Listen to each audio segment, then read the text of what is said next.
Good afternoon, everyone. I wanted to just convene our informational briefing with the Committee on Energy, Economic Development and Tourism and our good friends from the House Committee on Labor and Tourism. The focus of this meeting is to just really kind of dive into the UHERO report that was put out earlier this month entitled Hawaii Tourism in Search of the Promised Land. And 2 out of the 3 authors of this report are with us today. That is Paul Brubaker, who is a principal of TZ Economics, as well as Frank Haas, president of the Marketing Management Inc. and a longtime veteran in the tourism industry. And Mr. Brubaker has been a longtime economist with the Bank of Hawaii, I believe, for many, many years, if not decades, with the bank. But we wanted to just look and have both of you two fine gentlemen provide us some insight as to what the report looked at, what findings and conclusions you've come up with, and then we're going to have a Q&A after that. And I'm sorry, this is Chair Onishi from the House.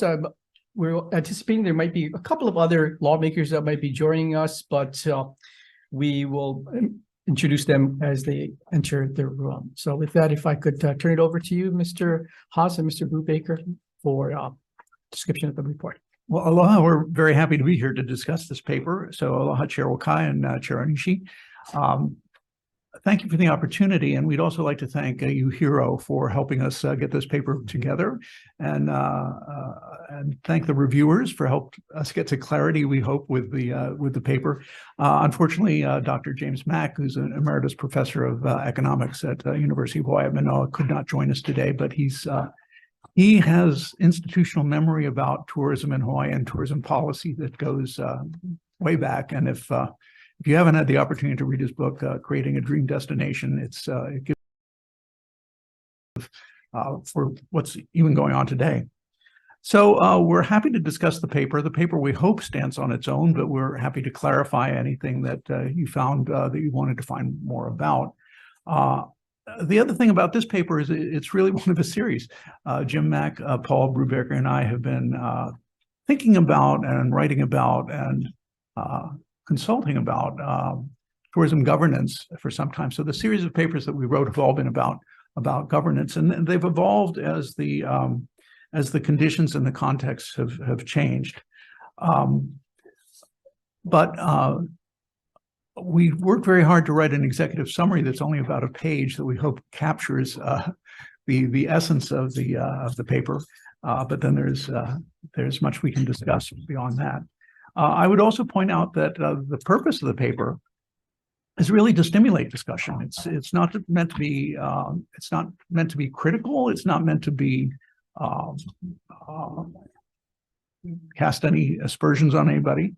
And the UHERO briefs all begin with the statement that UHERO briefs are circulated to stimulate discussion and critical comment, and we hope that's what happens here.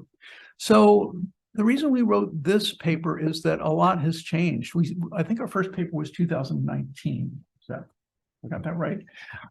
So here we are 3 years later, and very much has changed. We've seen the Hawaii Tourism Authority adopt a strategic plan in January of 2020, which was very different than previous plans. It very forthrightly said that there's going to be a change in emphasis to provide more emphasis for destination management and less emphasis on marketing, and in fact, to become more balanced. And that's a word that I believe has been used a lot, both in the plan and as the plan has been discussed. Flowing out of that strategic plan were the destination management plans, destination management action plans. So the plan didn't sit on its shelf. The plan was the impetus for a lot of other changes. And those DMAPs, as they're called, were a very different approach to management because they started at the community level. There was a steering committee on each island. So they addressed community concerns, community issues, but they were facilitated by the Hawaii Tourism Authority. And now the Hawaii Tourism Authority is overseeing them when it comes to their implementation. We've also seen a change in leadership at the Hawaii Tourism Authority. And we now have John DeFries as CEO, who's been talking about regenerative tourism, which is consistent with the strategic plan. And Other changes that have been significant that have affected us when we began to think about this paper are changes that the legislature has undertaken, one of which is a change in funding. Previous to some of the legislative changes, the funding for Hawaii Tourism Authority was dedicated funding through the Tourism Special Fund. And now the tourism will come, the HTA will have to come to the legislature to present its case for funding. And I think that provides an opportunity to look at how you put a package together for the legislature to look at, so that it's not just individual ideas that are coming to the legislature, one-offs, but rather a cohesive, integrated package that addresses some of the issues that deal with tourism that are related and cross boundaries. That's a big theme of our paper, and that's the one thing that has not changed in the last few years, is the complexity of tourism. What makes tourism very difficult when it comes to the issue of governance is its very complexity. It crosses jurisdictions, it's county, it's state, it crosses agencies, it involves the community, it involves the private sector, it involves the federal government. So there are many agencies and organizations involved with tourism, which makes governance very difficult, because governance is generally set up in silos, where an agency will deal with a piece of the puzzle and another agency will deal with another piece of the puzzle, even though they may share common interest in certain areas. That's why we thought that it was time to revisit the paper and sort of expand on where things could go.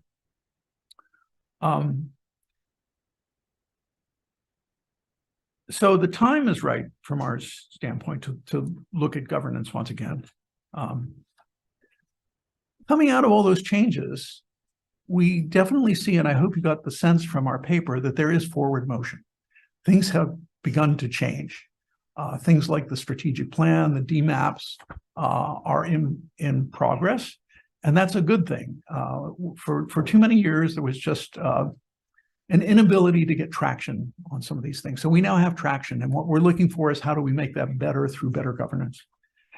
So we're not being critical of HTA or the legislature. We're just saying how can we take this energy that's out there right now and make it better.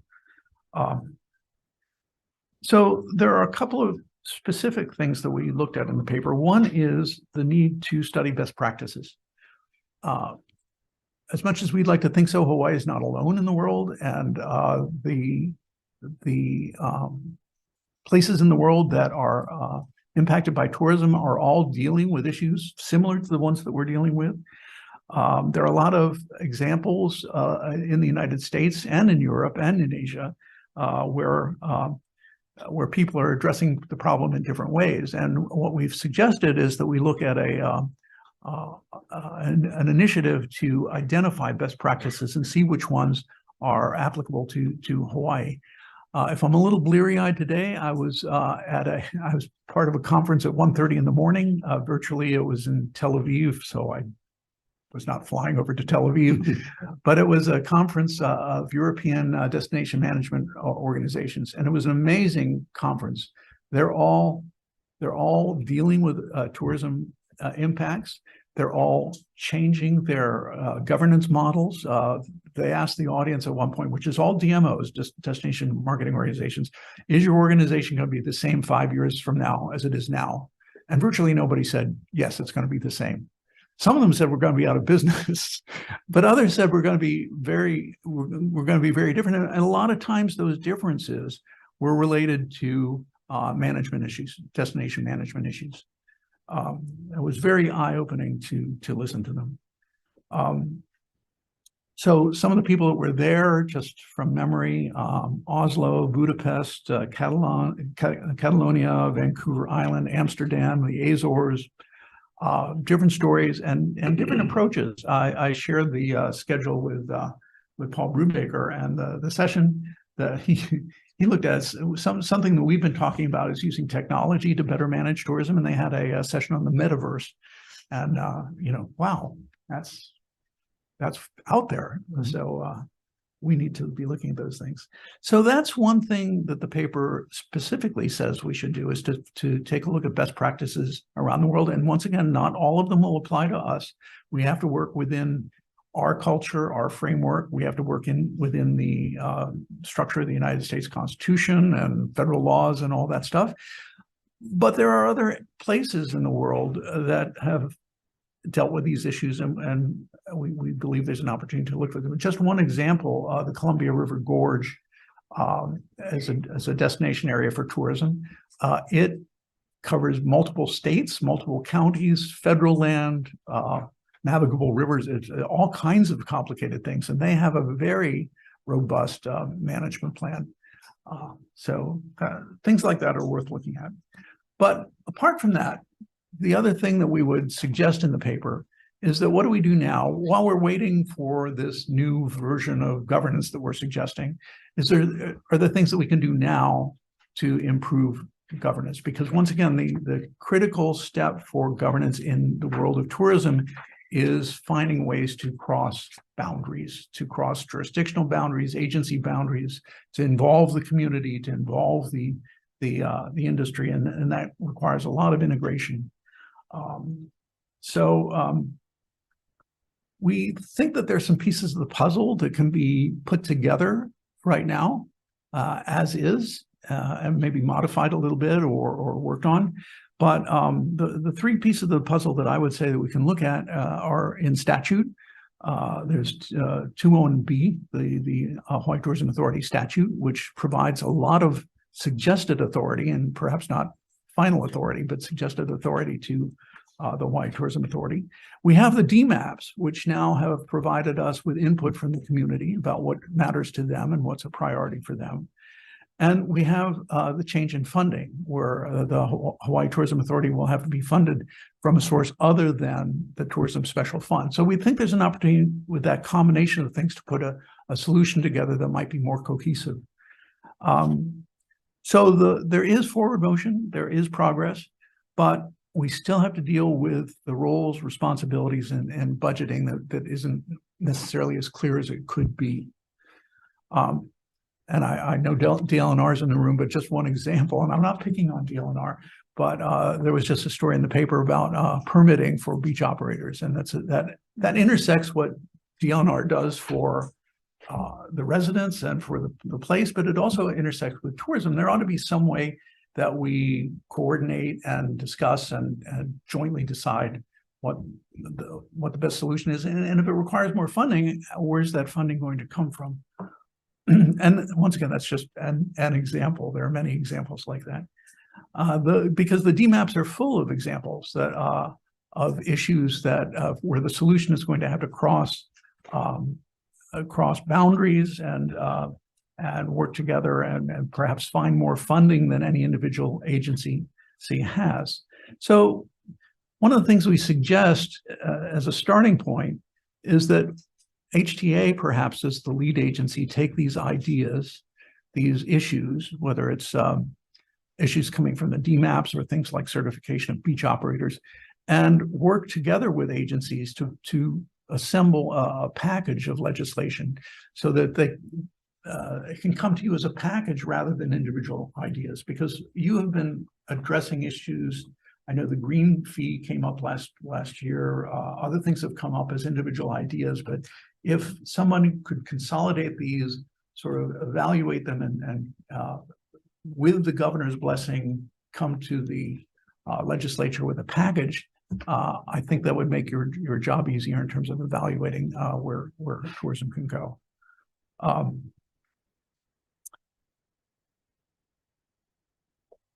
So the DMAPs are working. The progress reports are being made. We can see there is progress, but they currently rely on goodwill and a lot of, I'm sure, rolling up the sleeves work between the agencies. And we just think that's fine, but there's a better solution in terms of a governance model that would make that more predictable.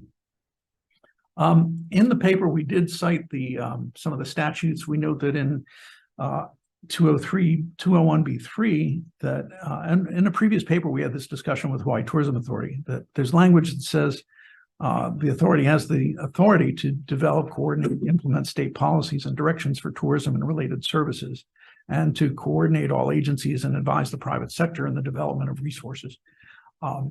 But it relies on the goodwill and the agreement of the agencies, and we think perhaps that can be strengthened. The other change that I noted when I said there were pieces of the puzzle is the change in funding.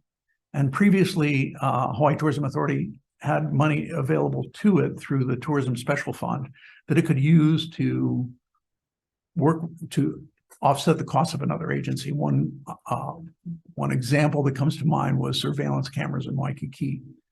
That's an issue that is a safety issue for residents and visitors. I think it was the city and county of Honolulu. I'm not deep in the details of this, but they wanted to do surveillance cameras, and Hawaii Tourism Authority provided them some funding. But that's another case where perhaps a different governance model may make that easier to cross those boundaries and to work with perhaps the city and county to come together with a package that would look for funding or support. So those are the two basic issues that we have. Is one, let's find other best practices that are out there that we can learn from. And secondly, in the meantime, can we find a better way to more predictably coordinate all these activities across the state agency boundaries, especially, but across the jurisdictions as well. And now we'll let Paul talk unless you'd like to ask questions. No, you can have Paul do his Let me presentation. just make a couple comments and elaborate a little bit from a foundational standpoint with some slides I showed to undergraduates at UH last spring, which makes it easy to bust them out here. If we can, are we sharing? Yes, unfortunately, the screen is behind everyone there. Oh, so you guys can see. Okay. So I just have two slides really. So on the left side of this screen is sort of a standard economic textbook model of the difference between public and private goods and what are called common resources. And I want to focus on the left side of your screen on the bottom tier where I have listed public goods and common resources. There are many economic activities in which we engage and whatnot for which exclusion mechanisms don't exist. And so the two examples I'll cite sort of in terms of a pure public good, think of the Hilton Hawaiian Village Friday night fireworks, right? There's no exclusion mechanism. My consumption of the fireworks doesn't diminish the amount that's available for you, but my consumption of spam musubi definitely eliminates your ability to consume it. Public goods, government is created to produce public goods, and police and fire protection are always on the standard textbook list. And if you go back in the literature to our sensei, Jim Mack and Carl Bonham wrote a paper 25 years ago talking about how the reason state government support for generic destination marketing and promotion is so important is because the beneficiaries are very different from one another. They're heterogeneous, they're diverse, very different interests. Some people are direct beneficiaries of tourism as an economic activity, as an export.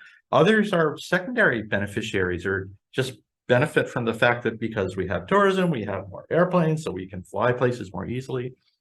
And that, that principle that there can be spillovers that in some cases are positive, as well as spillovers that are negative, which I think in the last 5 or 10 years have come into much clearer focus in the community. Those spillovers need to be managed, hence the pivot from marketing to management as the branding the governor gave it a few years ago when we were talking about this and writing an earlier paper. The problem with many public goods is that, and this is the Waikiki Beach problem, anybody can go down there anytime, it's a public beach, until it gets so crowded that it's degrading the experience that you have. And then it becomes what's called rival in consumption. And it's at that point when a management mechanism is necessary.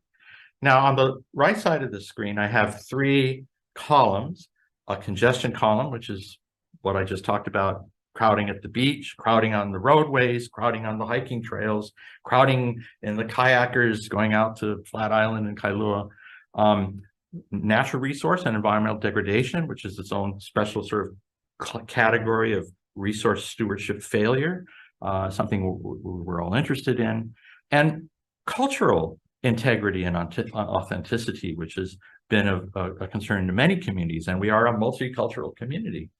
And so this is important from a variety of different perspectives.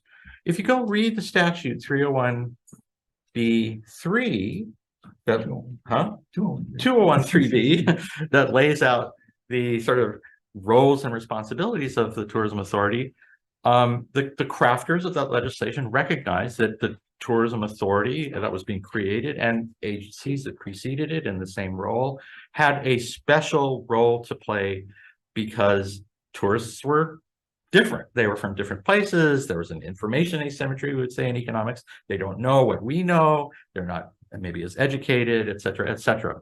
That's the old ugly American problem in international travel from days past. And so the setup was an organization for tourists, for tourism-related issues, I should say, not for tourists, for tourism-related issues, when at the same time we had assignments, kuleana, in the Department of Transportation for congestion mitigation, for example, or in research stewardship with the DLNR.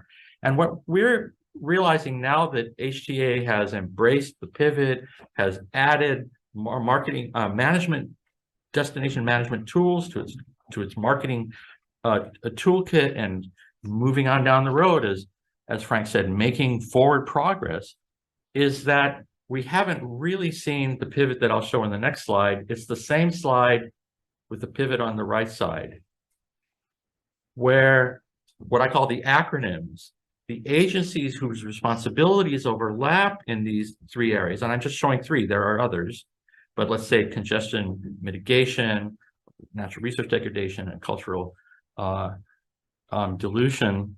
But we talked, for example, about marketing, where there are positive spillovers, right? We could make the same argument about education, where there again are positive spillovers. We have lots of acronyms, we have lots of agencies, and what's become apparent as we've begun this pivot, and as the DMAPs have rolled out, and we're gauging progress, is that an overarching governance structure isn't as clear. And a good example of this, the reason for this slide, is in 201B13, where this statute reads something like, tourism authority is the designated BROs, and other agencies may collaborate and cooperate with them. And we're like, what do you mean may? How about shall? Or how about the two-way street that ought to be, right? The collaboration and the cooperation. Does everybody know their responsibility?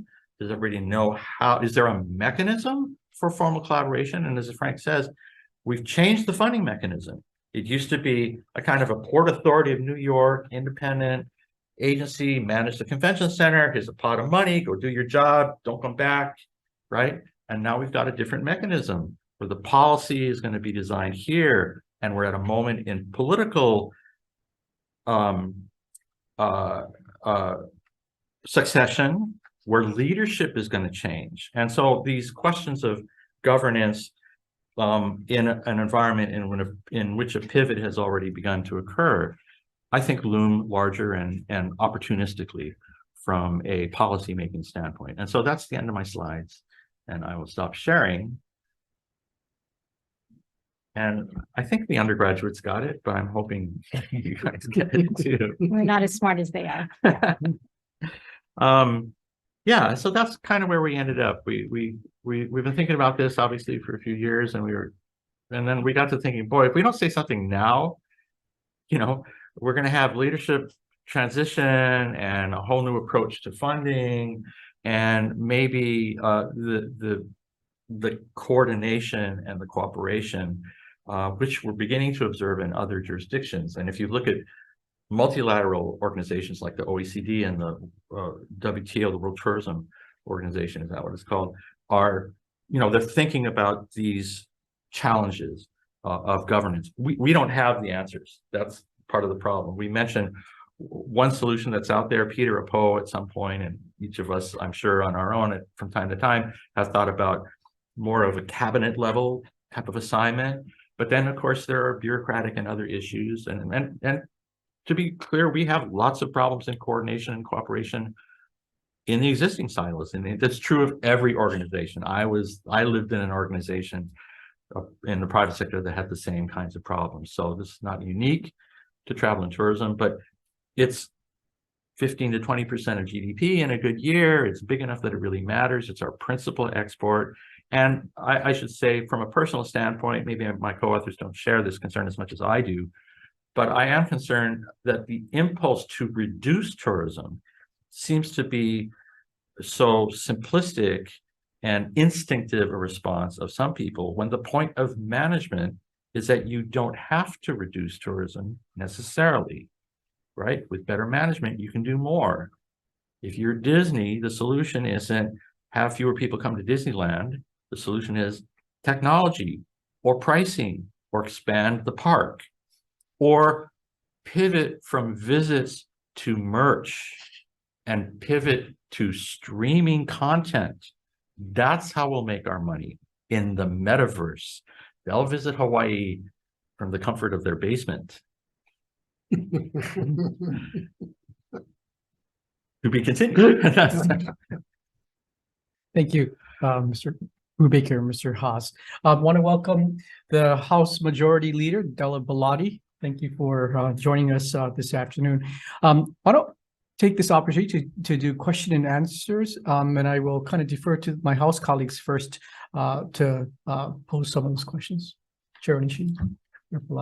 Why don't you go ahead, Majority Leader? Well, actually, I have more comments. Is that okay if we can have a conversation? Yeah, of course. This is so interesting to me because I sat in on one of the DMAP Oahu sessions, and it was towards the end of the legislative session, and we on our side had passed all these bills to allow for permitting and more flexibility with DLNR. We were seeing and rolling out what was happening on Kauai. So this very thing that you're talking about, how things are happening, and the need for a governance structure, and then the need and the fact that it's happening across jurisdictions and across agencies.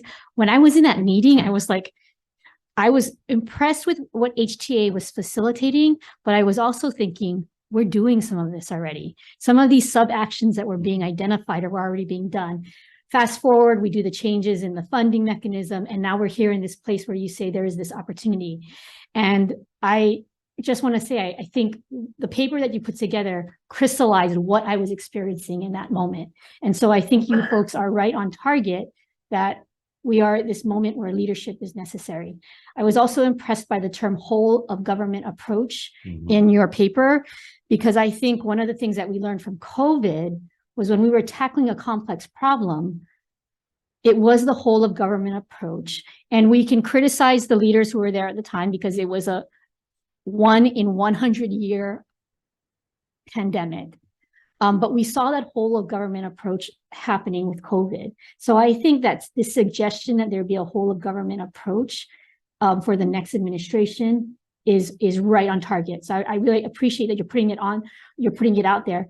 But one of the things I think is interesting about this briefing is this is a great briefing for us, but I feel like your message needs to be sent to the new administration and not us. Whoever that may be, but you're absolutely right. Yes, and that I appreciate Mr. Apo's putting the idea out there that HTA needs to be a person in the cabinet. Well, the governor is that person and is that leader who's going to encourage the coordination across agencies.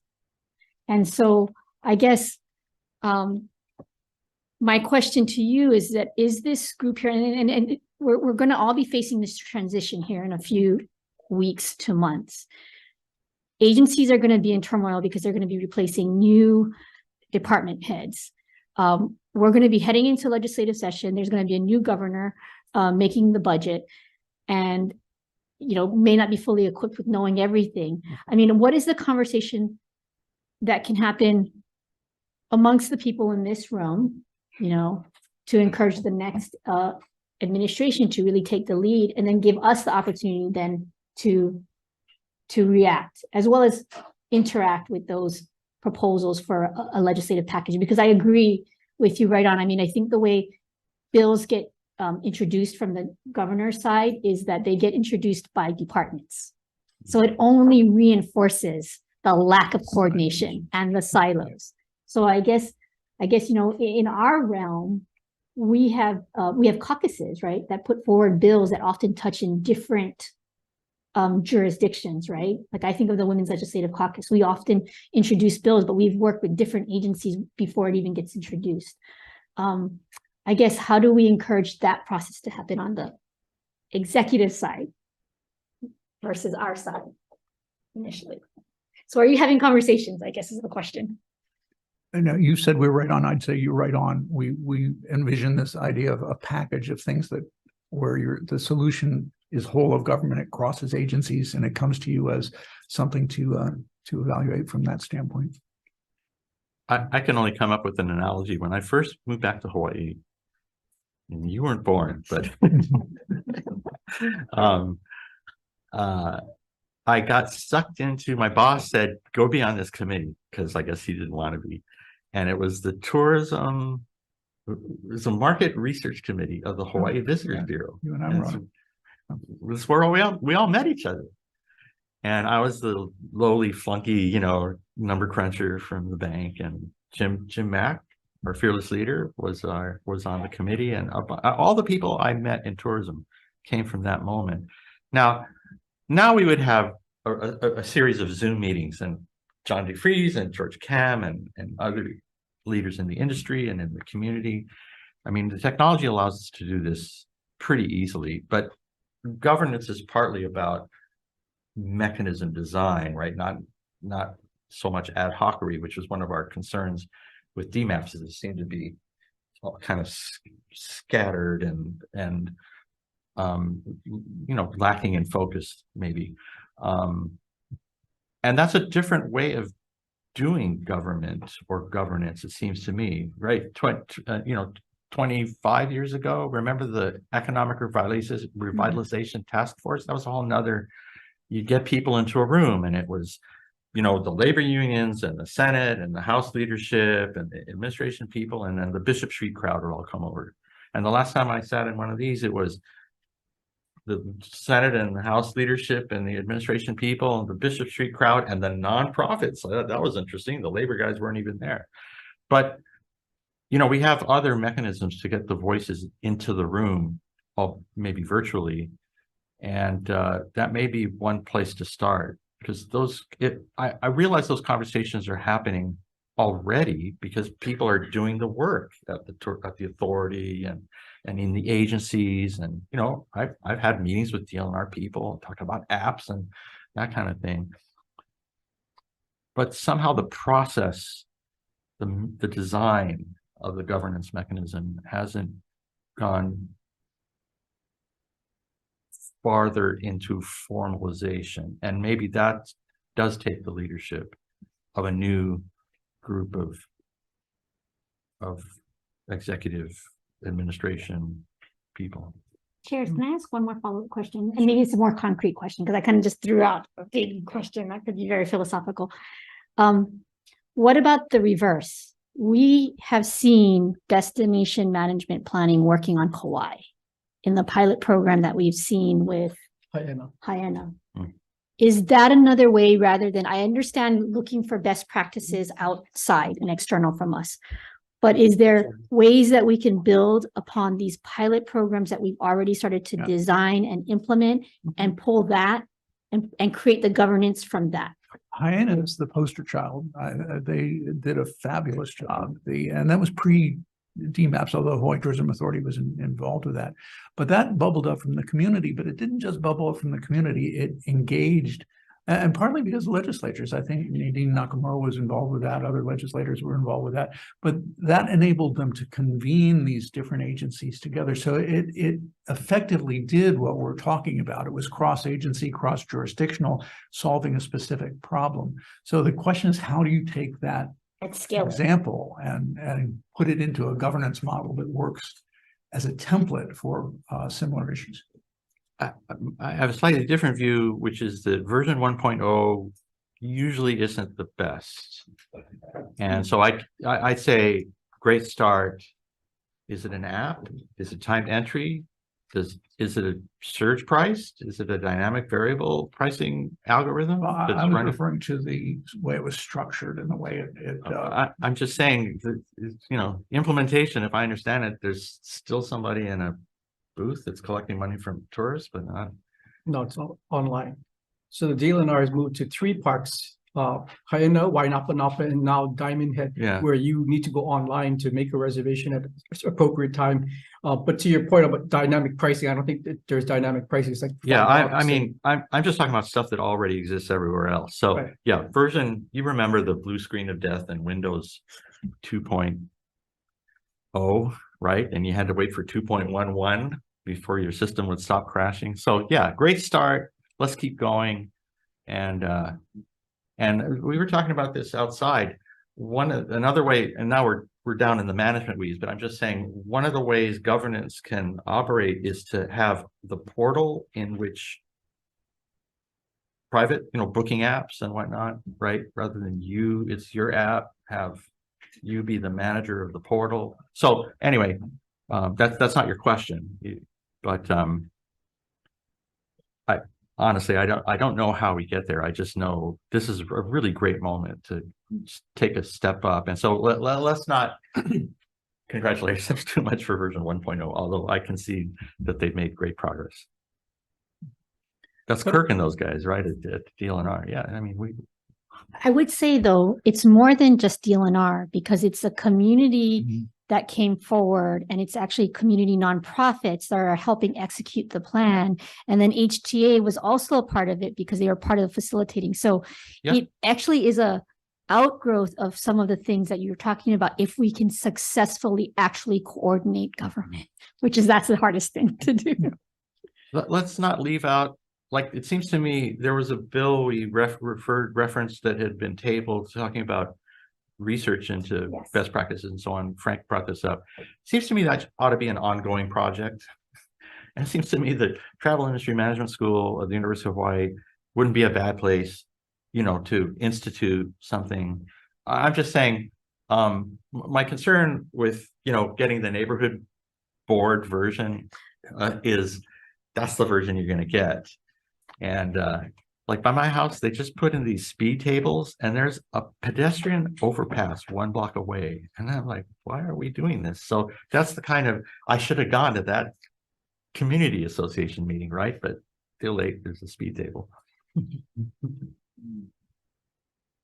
Can I just follow, quickly to what Rep. Bellotti was mentioning about, you know, looking at best practices, because I think that Wainapa is a really, is a really good example because it was really driven by the community. And I know at Wainapa there was a decent amount of community input. I don't know about Diamond Head having that quite robust of a discussion, but I think that the DLNR and in conjunction with HT is on the path. I mean, and then there's 7 more parks from what I understand in DLNR's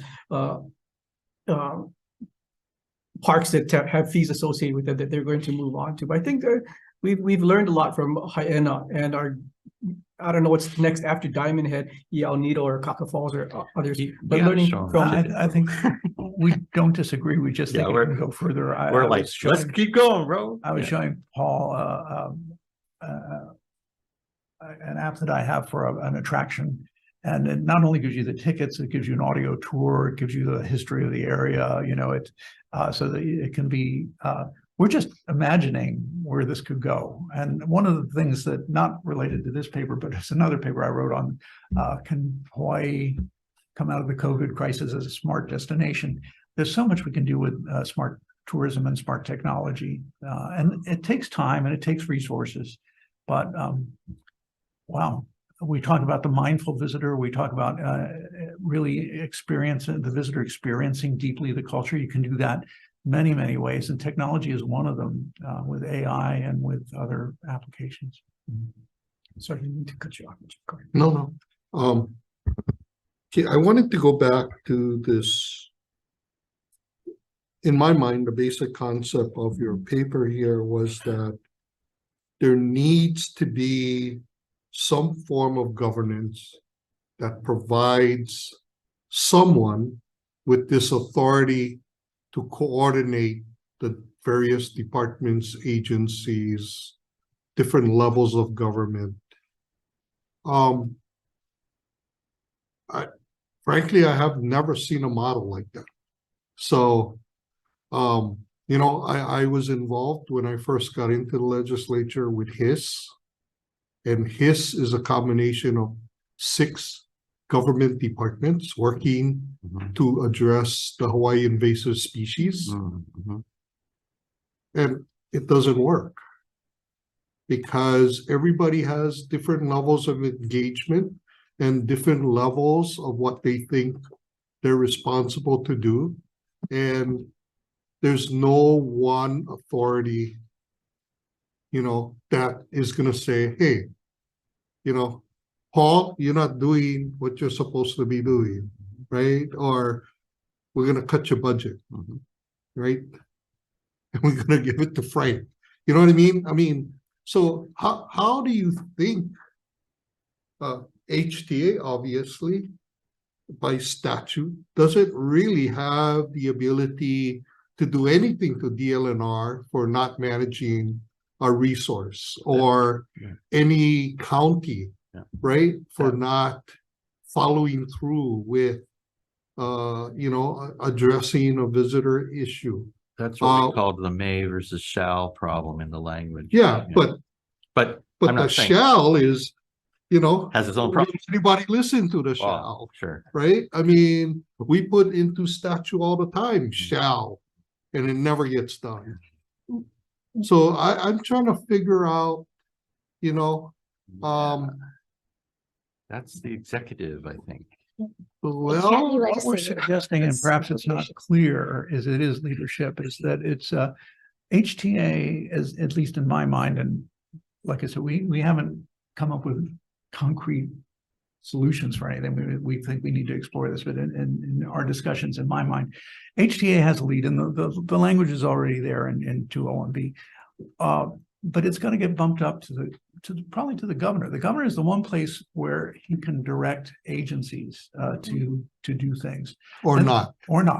and then coming out of that, it becomes like a caucus. It becomes the governor's tourism budget, or the governor's tourism policy, because he or she is the one that can say, look, you guys get together, you figure out what you're doing with this, and HTA is going to do that, and DOT is going to do that to address this issue. And then it comes to you as an issue-oriented package. At least that's what's in my mind. The three of us don't agree on everything, by the way. So, Well, you know, and I want to say that, you know, the model of natural resource management or preservation of culture have been around for decades at all kinds of different levels, right? I mean, the National Park Service has a system of natural resource management through fee structure, right? I mean, that's been around decades. You know, the support for cultural authenticity and A lot of resistance to pricing. You remember how long it took for Hanauma Bay for people to accept a $1 parking fee or something like that. I mean, Jim wrote a paper about 20 years ago about this or something like that. It's much more widely accepted now, and we all have smartphones and we all do stuff on apps. So I think we've sort of broken the ice on that. But it's fair to tell you about one of the earliest conversations I had with DLNR Director Case, in which I was talking about smartphones, GPS, geofencing, enforcement drones. You know, I was like, you don't need enforcement officers. You just need a drone slut-shaming the guy who's off in the Kapu watershed, live streaming him on YouTube. And her response was, I think the AG is going to have something to say about this. So the complexity right away comes into play. but have that discussion There you go. and I find out what the answer And as I say, is. my impression is that Kirk and Suzanne Case and the whole gang over there have moved well down that road. So the same thing is happening with the DMAPs to some extent, that the ideas are floated out there, and there are just a couple, and Caroline's here, that there are a couple of things where there was an idea that came up, and when it came to examine it, it turned out to be not feasible. That's okay, you know, at least come up with the ideas, but somebody needs to filter it, somebody needs to coordinate it, and I think that's what we're looking for with government.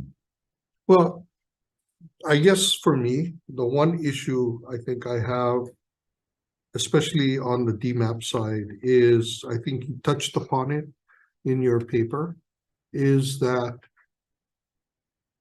it's not fleshed out, right? I mean, they have 2 or 3 community meetings and it's compiled and reviewed, but the feasibility is then left up to whoever is the responsible person to look at it, and they don't always weren't provided an opportunity to provide the input on the original decision. So you have these lists of things to do, and is it possible to do them, right? Does it make sense? Has it been explored before? Has it already been done? We found a Exactly. couple Has of it those. already been done? Is it already in the works, right? I mean,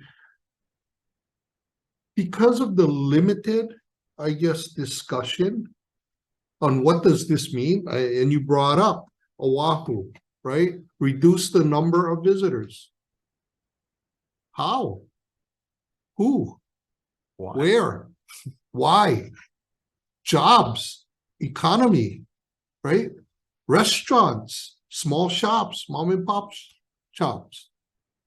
I mean, how do you do that without engaging all these stakeholders and say, okay, yeah, this is how we should do it, right? I mean, it's almost this discussion that we had a couple of days ago with the the Japan-Hawaii Travel Association, right? And do we want Japanese tourists or not, right? Are we regulating them out of coming to Hawaii? Oh, You know, are we giving them or forcing them to look at alternatives for travel, you know, by what we're doing, or this image of we want to reduce tourism. And it's like, you know, during the pandemic, right? They said, oh, stop the guys from the mainland from coming to Hawaii. It's not even possible, you know. I mean, unless we have this $1,000 surcharge on travel to Hawaii or something, you know, or the TAT at $1,000 a person, you know.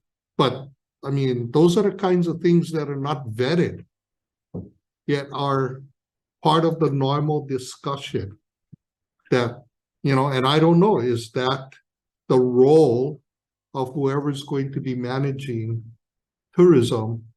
And as we all know, it takes a long time to get through that process. It's not something that can be done overnight. And yet the public, that's what they want, right? They want overnight changes. Yeah, well, simple solutions to complex problems are generally not good. I mean, and tourism is complex, as I said. And this, I'll go back to the statute. The statute, what you're describing, Representative Onishi, is policy, and somebody has to take all these ideas and turn it into a policy. And according to statute, that's the language is there for HTA to interpret those and create a policy. But then, because the policy is probably going to cross agencies and jurisdictions, the leadership, the governor, has to be involved, I think. And policy needs to be implemented, right? Or at least followed. And when that doesn't happen, there's no use for the policy. Paper, right? One of the other things that you talked about was in regards to the funding aspect, but you didn't mention anything about the county surcharge. And the county surcharge, what the legislature did was, right, we took the county share that was being given through the TAT, the $103 million, and we replaced it with allowing them to do a 3% surcharge. the monies we were giving them out of the TAT was for visitor mitigation on their islands. Yet when they took the surcharge, I don't see any application of that surcharge to visitor mitigation, much less addressing the DMAPs, which, as you guys know, reviewing the DMAPs, a lot of the executable actions are county-based. And differ from county to county. And differ from county to county. Yeah. So your thoughts on that? I mean, or why was that not included in your discussion? Well, there's a lot that we could have. Yeah. Yeah, well, There's a lot we But threw out. we'll go back to some fundamental. We said to be successful for tourism governance, you need authority, you need a long-term view, which is policy. It's not just a one-off, and you need the resources. So the resources you're talking about is in that sense is the 3%. Unless there's strings attached to it or a directive to be used, the counties are doing what they want to do. I don't know how you put that toothpaste back in the tube, but Well, one of the things about taxation is that there is often an impulse to use taxation as a corrective mechanism. So I talked about internalizing the spillovers, the negative impacts by, imposing a tax on carbon, for example. And it turns out that once the money's in the general fund, the prioritization of where the funds should be deployed is a completely separable decision, essentially. Now, in cases where, let's say, DLNR in managing parks or recreational resources that are subject to overuse, excessive use, erosion, and so on, if they're charging fees, then it's possible to segregate, in that instance, fees for a specific use to mitigation of the impacts that are associated with that use. But with the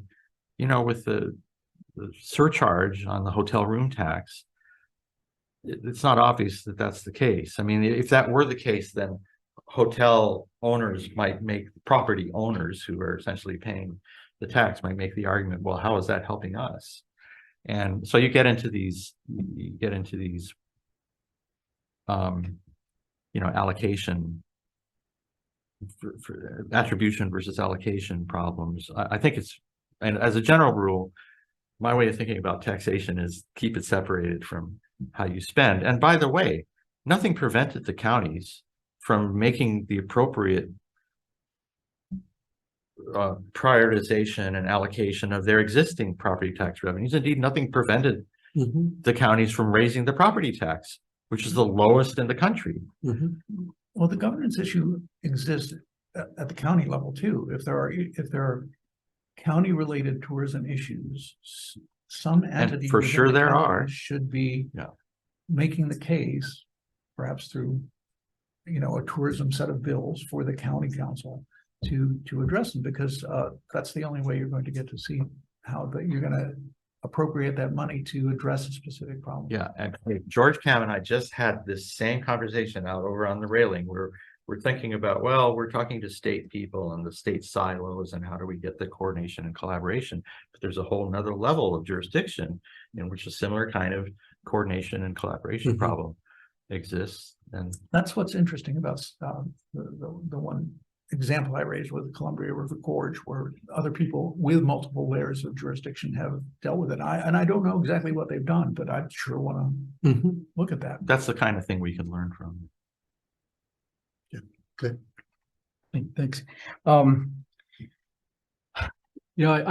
I feel for Mr. DeFries because he's the face of tourism. Absolutely. And when times are good, he gets the glory. When times are bad, he gets the unfair criticisms.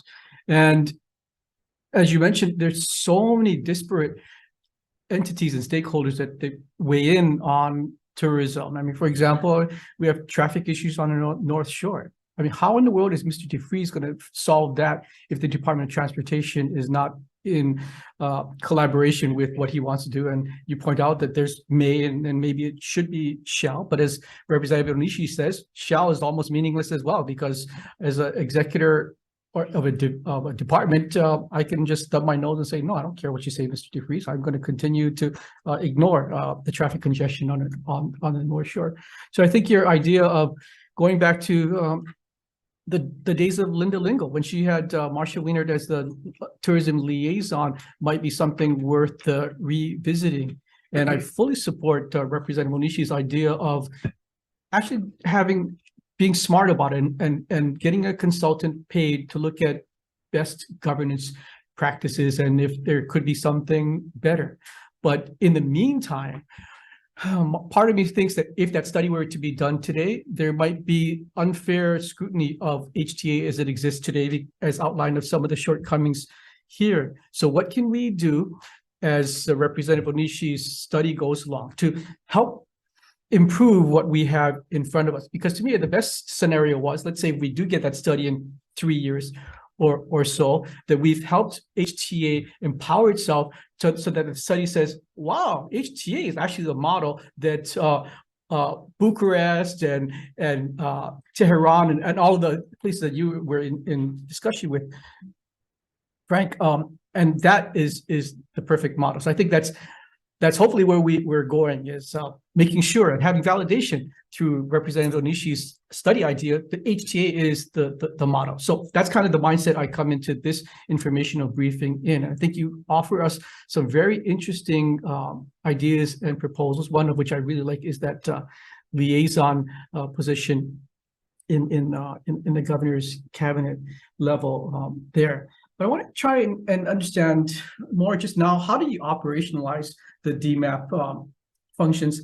And what I don't hear enough talk of, to me, is where did the island chapters come in? They, to me, are a key player in how all of this gets implemented, and really going back to Hawai'i, I think Hawai'i was fantastic in the way that kind of evolved. And utilizing the island chapters with the DMAPs to take a larger role, because to me, they're almost like the stepchildren of HVCB, right? Yeah, I don't know exactly how they work with John Monahan, but should we really be looking at them to help be a more pivotal player in how we better manage tourism? Well, the island chapters have evolved. They started as marketing agencies because the islands were concerned that there was not island-specific marketing support for their particular island.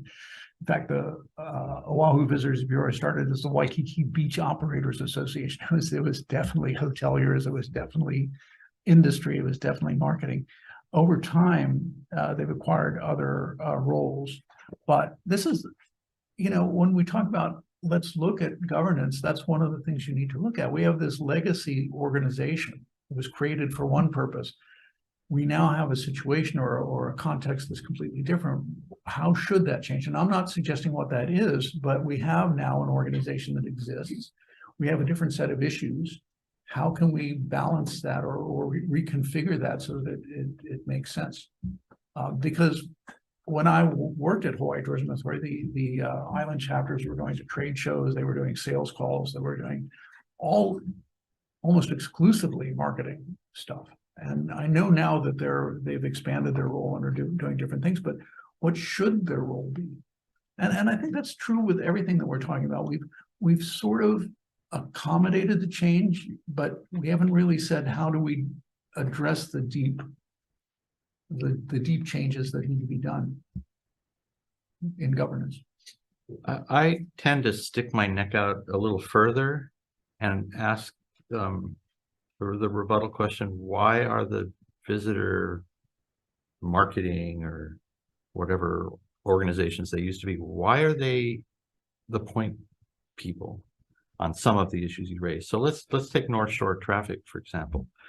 Remember my last chart where the silos switch the other way. Here's a state highway that's too close to the ocean. It's going to fall into the ocean. Garants bombarants, right? So climate change, blah, blah, blah. We know it's already happening. The house is already falling in the ocean.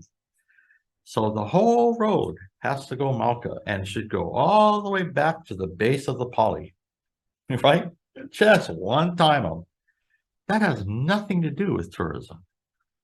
That has to do with DOT primarily, but the communities that are involved because of the disruption that's going to occur to their lives, their land management and public shoreline access and all kinds of, right? If the ocean comes in your backyard, bro, my attitude is that's my beach. That's not your backyard anymore. Well, we could spend the next half century in court dealing with that, or we could have DLNR just step in. But there again, we haven't really mentioned tourism or tourism authorities per se, and maybe it's too much to ask. Maybe it's enough that they be at the table to represent. But I think in the cases of natural resource stewardship, in the case of bandwidth, right? If you're talking about traffic mitigation or congestion, infrastructure investment issues, those aren't primarily tourism issues. They're not even primarily things that are problematic because of tourism. They're just problematic to residents because they're problematic. So if you step back, I think, from, oh, tourism is the problem, and so we need to prohibit short-term rentals or something, right? Then you look at the issue in a bigger frame, like climate change is going to move the ocean inland, so the road should be as far from the ocean as we can get. Maybe it should be on top of Phuket, not on the bottom. I'm just saying you should be talking about that now. Or here's another one. The number of registered motor vehicles in Hawaii per capita has tripled in the last half century. There's 3 times as many vehicles per capita as there were 50 years ago. There's not 3 times as many houses. There are more registered motor vehicles on Maui and Kauai than there are people.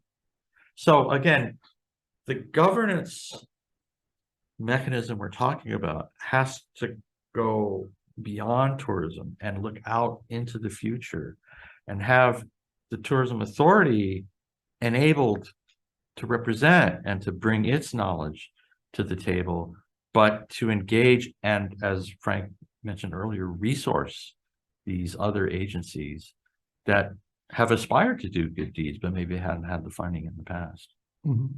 I agree with everything you said, Mr. Brubaker, but the initial question was about the role of the island chapters. And as Representative Onishi mentioned, I mean, there's a disconnect certainly within the silos of state government, but then there's the county and what do they do with the taxes that they're getting and what have you. And I just see that if we can somehow look at the island chapters as our kind of almost liaison with the counties in that capacity to get to some of the questions that Representative Onishi says, and to get to, you know, the Haena model and really helping that gurgle and empower the community that their voice is important and relevant to the remake of tourism. I just see that the island chapters are kind of, we're not maximizing their full potential to be able to be that liaison with that next layer on the county level to effectuate a lot of the DMAP aspirations. Well, one of the challenges you face in the public sector that the private sector doesn't face is that in the private sector, executive management can organize compensation and incentives and bonuses and so on to create an incentive structure that's compatible with the outcomes you're seeking. Whereas in the public sector, we rely on people's good faith and dedication to public service in many cases, and that makes it even more challenging to get them aligned. One of the issues with the evolution of the island chapters is their own governance, their own structure, because they were created as marketing agencies. They have members. Most of the members are industry people. They pay dues. Is that the right model now? If we're talking about changing their role, you have to think about the whole piece of cloth here. And they do very good work. I know I know only Mike White here, but they're very well respected in their specific islands. They are boots on the ground, but their roles, you have to ask, you know, what's the appropriate role for them now, given all the changes?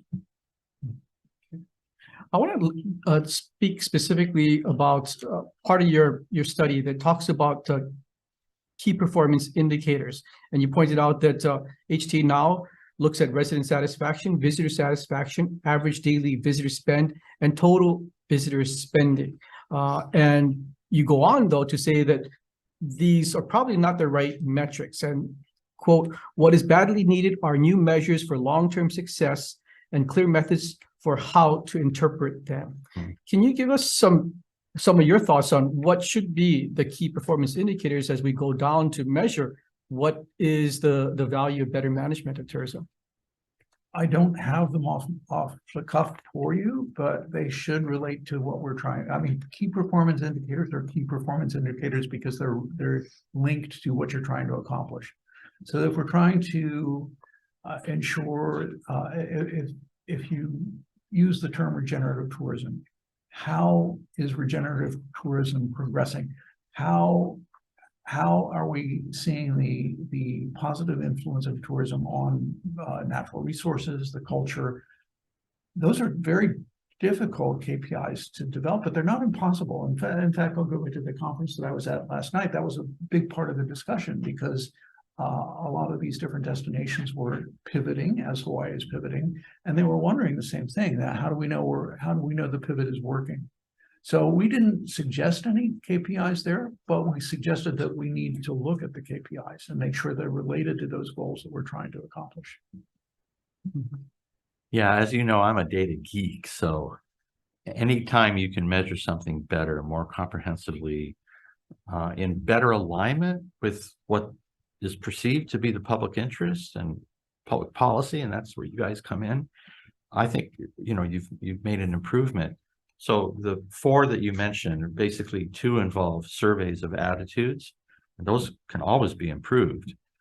In fact, we have arguments among ourselves about whether we ought to believe what's in either one of them as currently designed, because, you know, they may reflect something that's completely outside tourism.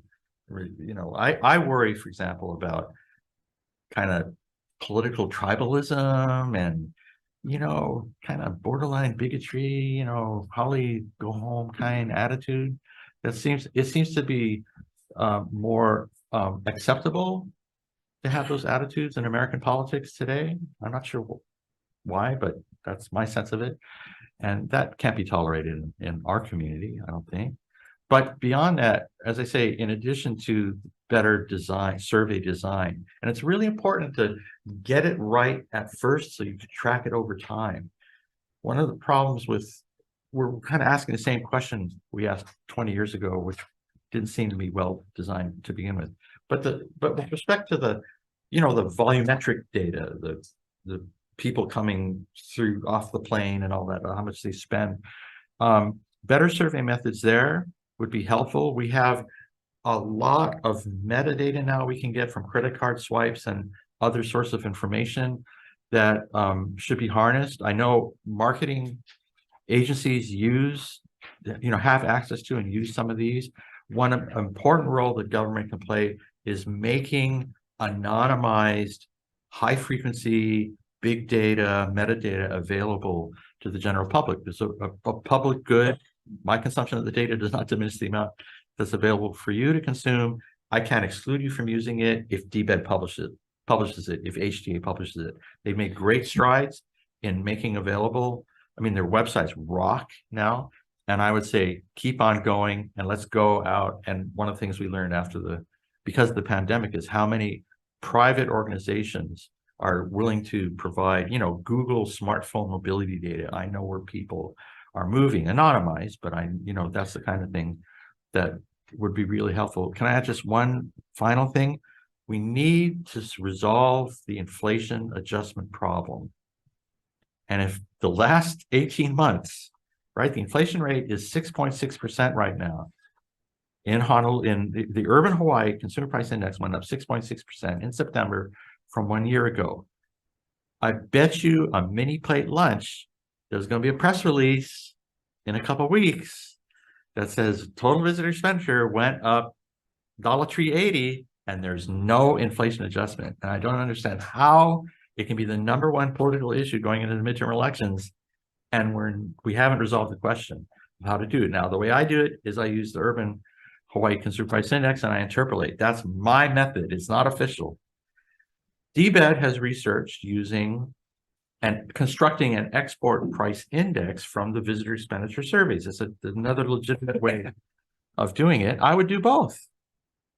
but it would be useful for there to be an official data set so that in the one thing that we would presumably continue to wish to measure, which is what are we earning in exports, we have data available both in nominal and in real or constant dollar terms. I'm not a techie, but I'm interested in smart tourism, which is technology based. And I've sat through some presentations which are pretty exciting in terms of KPIs, the potential for KPIs. Remind us what a KPI is, because I already forgot. Key Killer performance, Key performance indicator. Got it. killer indicators.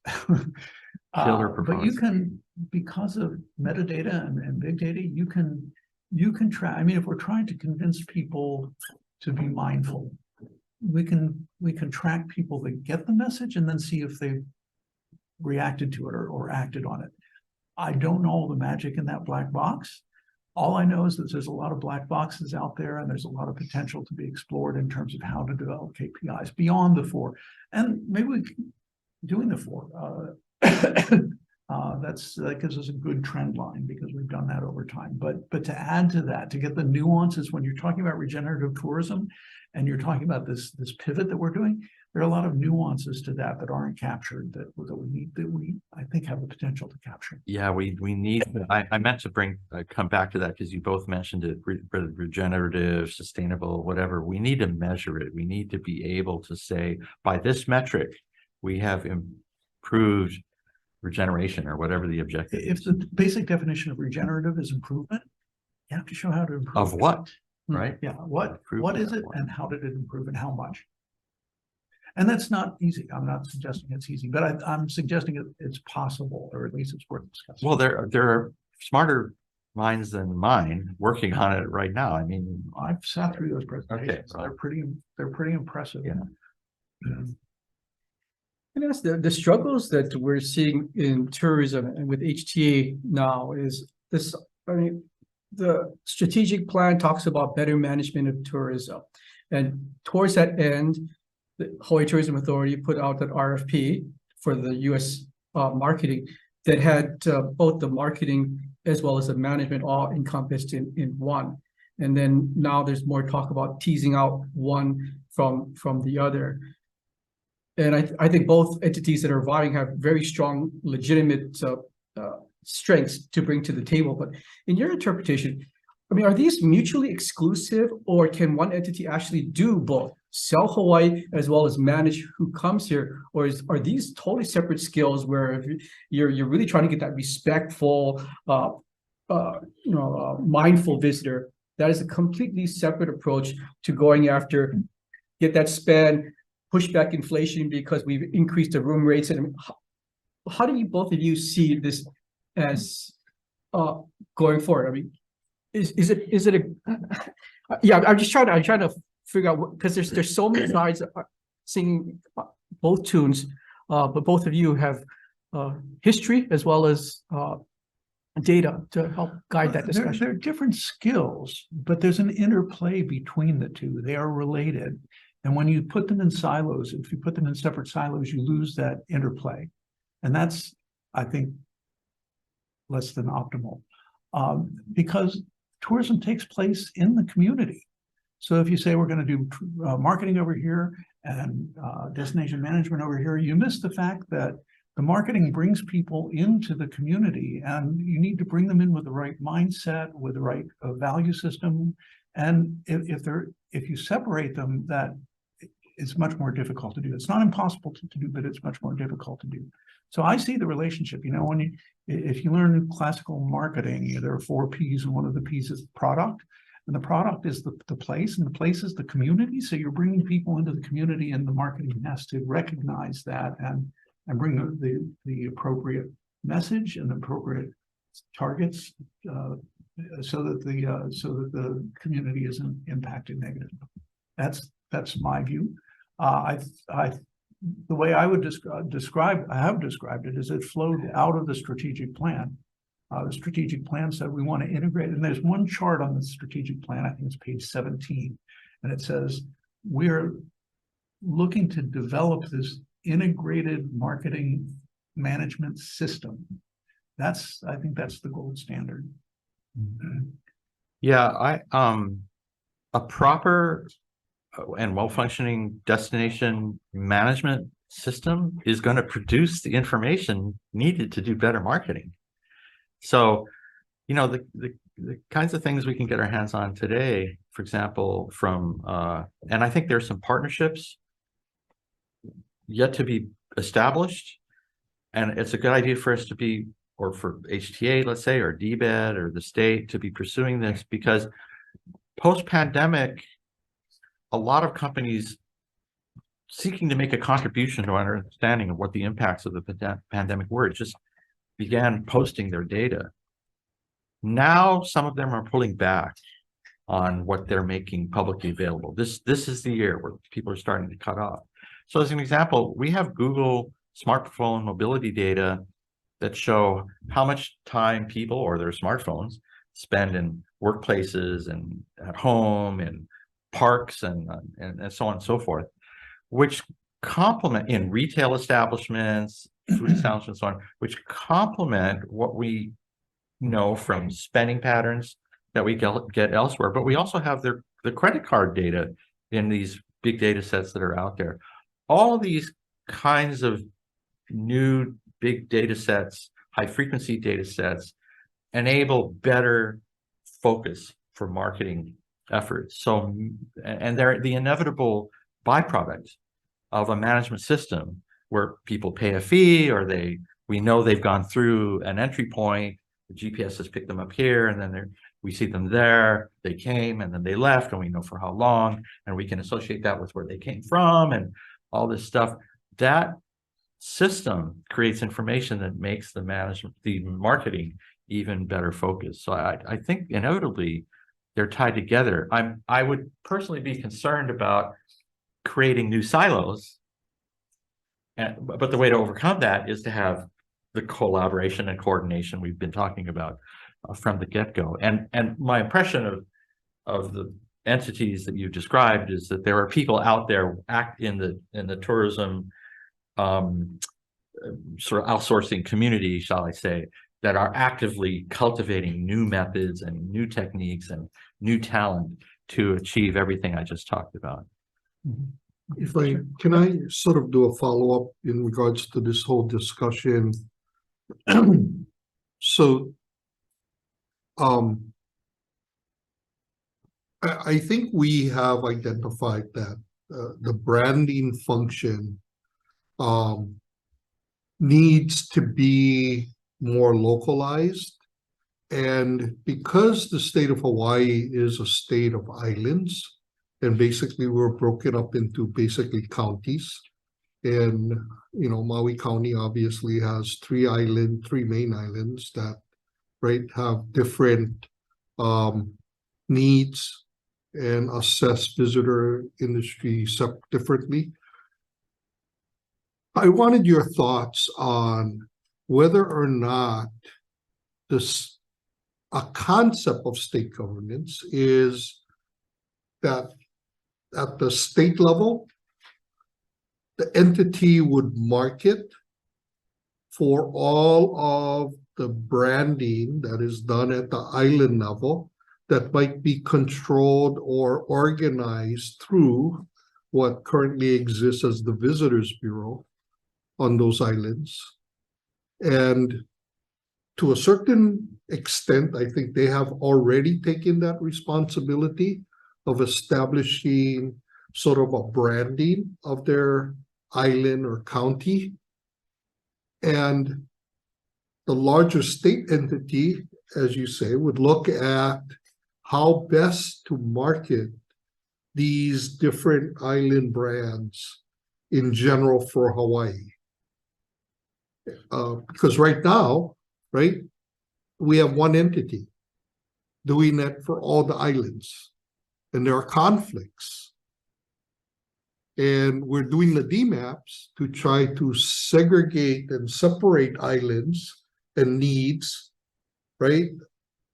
Whereas, and we don't have a functional entity on the island to really do that. Well, the functional entity is I'll go back to what we were talking about before, is where you need that interplay between marketing and the place. Yeah, and that's what I'm talking about, We right? need that. And then when you talk about the messaging or the branding or the marketing, think about the islands as flavors. They're different flavors of the same brand. So you can have Haagen-Dazs with, I don't know all their brands, but or Ford with an SUV and a sports car, and this, so they can all be different, but within the same family. Mhm. And that's why that interplay between the place and the marketing, in my mind, is so critical. And I think it, as I said, it flowed out of the strategic plan, and I literally went to find it on page 17. It's because it seems, I think that's the page. It seems to be there. I think that's one of that strategic. Now, full disclosure, I worked on the strategic plan, the 2020 plan, but I think that was one of the good things that came out of the plan. Those ahas, that you can't just segregate these things. Frank ahas. I'll take I defer what Frank has to say about marketing. It does. I keep thinking. Let's remember the bigger coordination problem has to do with not just what's happening down here in the tourism trenches, where we're doing marketing and trying to adapt those programs to conform with island specific preferences and branding and so on. And we're really talking about something at a higher level, where the agencies kind of cabinet level sort of coordination and collaboration, as opposed to the nitty gritty. I don't have a strong opinion about what happens down there because I don't understand. Well, the interesting thing, everybody's talked about Hawai'i, right?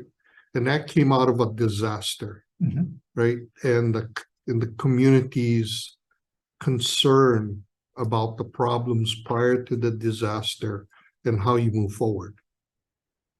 Well, and HTA was pivotal in getting everybody to the plate to work on that issue. HTA, based on that success, decided to take on Lanikai and the parking issues at the beach and the traffic and tourists crossing the road with the city, DOT, the community, right? And got nowhere because of the lack of willingness to cooperate with each other. Very often says it takes a crisis to change the model.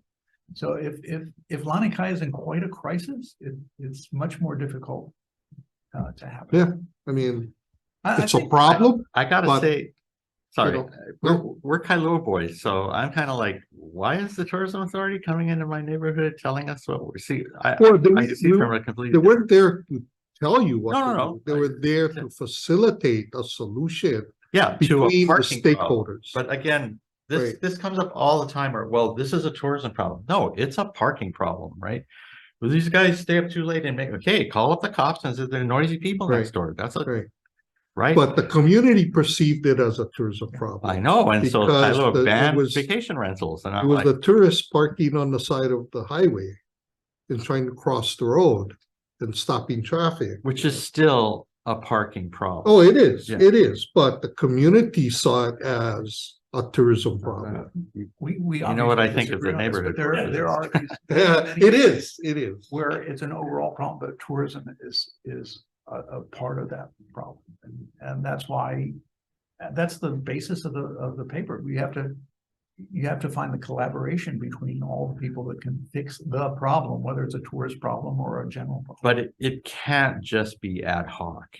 Sometimes it works, sometimes it doesn't. It worked in this crisis, it didn't work in this neighborhood. That's not governance. That's I got lucky over here and that's so lucky over there. These freaking Kailua boys, they don't want affordable housing in We the would like to see a neighborhood. system where you take. Right? Sure, take you something reduce what happened in your value. template it so that it actually works in different places. That's what governance Yeah. is, the whole. Yeah. Yeah. It's aspirational, to be sure. I mean, and we could be having this conversation about Aloha Stadium, you know what I mean? Let's not. Let's not. I'm just saying, Actually, it's not unique. It's not unique to tourism, But- it's a good place for But us to come back to do. what Senator Kai said, what the paper says is that we want to look for a long-term comprehensive solution, this new governance model.